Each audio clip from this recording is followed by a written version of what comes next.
नमस्कार दोस्तों। आज के इस बेहद खास और ज़रूरी विश्लेषण में आपका बहुत बहुत स्वागत है। आज हम एक ऐसे टॉपिक पर बात करने वाले हैं जिसने आजकल हर निवेशक की नींद उड़ाई हुई है, यानी ग्लोबल टेंशन के बीच मार्केट क्रैश का डर। देखिए, जब भी दुनिया में कहीं भी तनाव बढ़ता है ना, तो सबसे पहले बाजार में पैनिक फैलता है। लेकिन क्या हमें सच में घबराने की ज़रूरत है या फिर ये सिर्फ एक शोर है? चलिए सीधा मुद्दे पर आते हैं और बिना किसी बायस के सिर्फ डेटा और तथ्यों के जरिए इस पूरी स्थिति को समझते हैं। सेक्शन 1, क्रैश का भ्रम। क्या हम सच में किसी भारी गिरावट की ओर बढ़ रहे हैं? हाल ही में 25 और 26 तारीख को जो अमेरिका और ईरान के बीच हमले हुए, जाहिर है उससे हर तरफ एक डर का माहौल बन गया है। इन खबरों के आते ही निफ्टी में तुरंत 0.5% की गिरावट देखी गई और मीडिया ने भी इसे ऐसे दिखाया जैसे बस एक बड़ा क्रैश आने ही वाला है। देखिए, जब अपना पोर्टफोलियो लाल रंग में दिखता है ना, तो घबराहट होना बहुत ही स्वाभाविक है। लेकिन क्या तस्वीर का सिर्फ यही एक पहलू है? जरा इन आंकड़ों पर गौर कीजिए। एक तरफ हमारा निफ्टी 0.5% नीचे था और जापान का निक्के इंडेक्स 0.25% नीचे था। लेकिन जरा दाईं तरफ देखिए, उसी दिन दक्षिण कोरिया का मार्केट लगभग 3% ऊपर जाकर बंद हुआ। अब आप ही सोचिए, अगर ये युद्ध सच में पूरे एशियाई बाजारों के लिए कोई बहुत बड़ी कयामत होता, तो क्या साउथ कोरिया 3% जंप करता? बिल्कुल नहीं। ये तेजी साफ साबित करती है कि ये कोई ग्लोबल मार्केट क्रैश नहीं है। सेक्शन 2, जियोपॉलिटिकल वास्तविकता। चलिए इन ग्लोबल घटनाओं को एकदम निष्पक्ष रूप से देखते हैं। एक बार जरा इस टाइमलाइन को न्यूट्रल होकर देखते हैं। 8 अप्रैल को सीज फायर शुरू हुआ, लेकिन अमेरिका के मुताबिक कुछ ही घंटों बाद उन्होंने देखा कि ईरान की IRGC एंटी शिप माइंस बिछा रही थी। इसके जवाब में अमेरिका ने सेल्फ डिफेंस का हवाला देकर 2 जहाज़ों पर स्ट्राइक कर दी और फिर तुरंत बाद ईरान ने भी जवाबी कार्रवाई में अमेरिकी एयरक्राफ्ट पर मिसाइलें दागीं, जिसके बाद फाइनली अमेरिका ने उनके रडार स्टेशन उड़ा दिए। देखिए, ये घटनाओं की एक सीरीज जरूर है, लेकिन क्या इसने पूरी दुनिया की इकॉनमी को रोक दिया है? जवाब है बिल्कुल नहीं। और अगर बाजार के बाकी संकेतों की बात करें, तो कई लोग 24 घंटे में हुए $38 मिलियन के क्रिप्टो लिक्विडेशन से डरे हुए हैं। लेकिन सच बताऊं, ये क्रिप्टो मार्केट के लिए एकदम नॉर्मल वॉलेटिलिटी है। दूसरी बात, डॉलर का मजबूत होना हमेशा बुरा नहीं होता। इससे एसेट्स की वैल्यू भी बढ़ सकती है। और सबसे दिलचस्प बात तो ये है कि डोनाल्ड ट्रंप जैसे बड़े प्लेयर्स इस माहौल में भी बहुत एक्टिव हैं और एनवीडिया जैसे स्टॉक्स में 3000 से ज़्यादा ट्रेड्स ले चुके हैं। जब बड़े खिलाड़ी मुनाफा बना रहे हैं, तो आम निवेशक क्यों पैनिक करें? एक और कमाल का फैक्ट देखिए, जो शायद आपका नज़रिया ही बदल दे। अभी हाल ही में रूस यूक्रेन तनाव तब बहुत ज़्यादा बढ़ गया था जब रूस ने ओरेशनिक नाम के एक न्यूक्लियर केपेबल हथियार का इस्तेमाल किया। जियोपॉलिटिक्स के हिसाब से ये बहुत भयानक खबर थी। लेकिन क्या बाजार क्रैश हुआ? बिल्कुल नहीं। इसके तुरंत बाद मार्केट 1.3% की बढ़त के साथ ऊपर बंद हुआ। बाजार अक्सर इन झटकों को पहले ही पचा लेता है। सेक्शन 3, कच्चे तेल का सच, जो कि पूरी दुनिया के लिए सबसे भरोसेमंद इंडिकेटर है। अब इस स्लाइड की जो सबसे दिलचस्प बात है, वो है ये नंबर 92। अगर सच में मापना है कि कोई ग्लोबल टेंशन बाजार के लिए कितनी खतरनाक है, तो हमें न्यूज़ हेडलाइंस छोड़कर सिर्फ कच्चे तेल को देखना चाहिए। जो कच्चा तेल कुछ दिनों पहले तक 108 के शिखर पर पहुंच गया था, वो अब गिरकर सीधा 92 पर आ गया है। ये अपने आप में बहुत बड़ी बात है। इसके पीछे का लॉजिक बहुत सीधा है। मिडल ईस्ट ऑयल का हब है।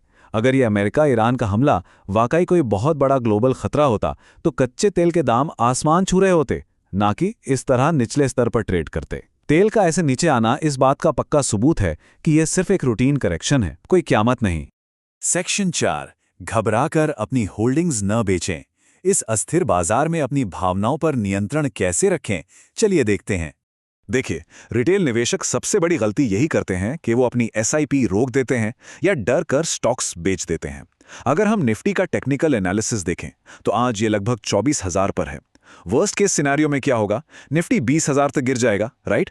मतलब गिरावट की एक लिमिट है। लेकिन बेस्ट केस सिनेरियो देखिए, यहां से मार्केट एक्सपोनेंशियली 32,000 या 40,000 तक भी जा सकता है। ऊपर जाने की कोई लिमिट ही नहीं है। तो क्या एक लिमिटेड रिस्क के डर से हम अनलिमिटेड रिवॉर्ड का मौका छोड़ दें?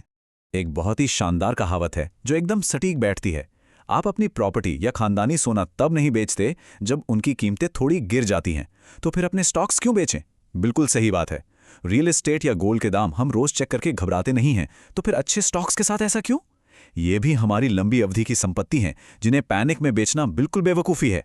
सेक्शन 5 डेटा आधारित रणनीतियां एआई का उपयोग करके कैसे हम बेहतरीन पोर्टफोलियो बना सकते हैं।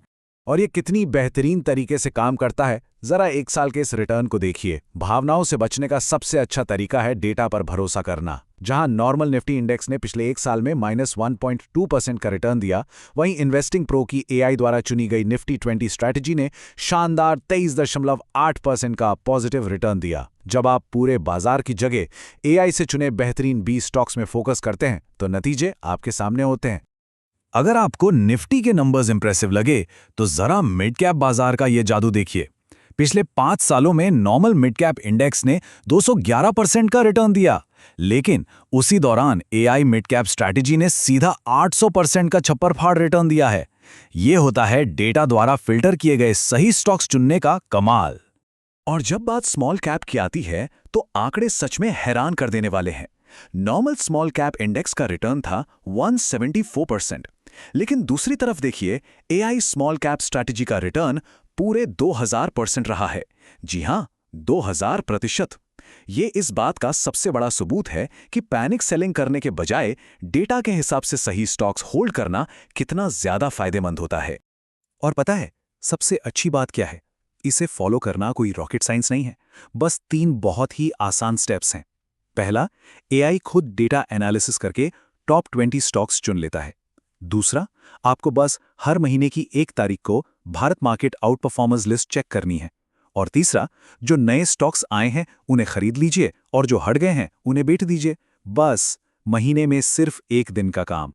अब आप सोच रहे होंगे कि इसे अपने लिए कैसे इस्तेमाल करें, तो इस डेटा ड्रिवन अप्रोच के लिए आप इन्वेस्टिंग प्रो टूल का एक्सेस ले सकते हैं। अभी इनकी बढ़िया सेल चल रही है जहां आपको सीधे 45% का डिस्काउंट मिल जाएगा। और अगर आप डिस्क्रिप्शन में दिए गए स्पेशल लिंक से जाते हैं तो 15% एक्स्ट्रा छूट, मतलब आप लगभग 29 रुपये प्रति महीने से ही इसकी शुरुआत कर सकते हैं। जब बाजार डरा रहा हो तब डेटा का हाथ थामना ही सबसे स्मार्ट फैसला है। तो इस पूरे विश्लेषण के बाद, सारे डेटा, कच्चे तेल के सिग्नल्स और एआई स्ट्रैटेजीज को समझने के बाद अब मैं आपसे पूछना चाहता हूं, आपको क्या लगता है, क्या बाजार सच में क्रैश होगा, स्थिर रहेगा या यहां से जबरदस्त उछाल लेगा? कमेंट्स में अपने लॉजिक के साथ जरूर बताइएगा। जिसका भी जवाब सबसे बेहतरीन होगा उन्हें कैंडलस्टिक पैटर्न्स पर एक बहुत ही शानदार किताब गिफ्ट की जाएगी। अगर यह विश्लेषण आपको पसंद आया हो तो इसे लाइक करें और चैनल को सब्सक्राइब करना बिल्कुल ना भूलें। सीखते रहिए और स्मार्ट निवेश करते रहिए।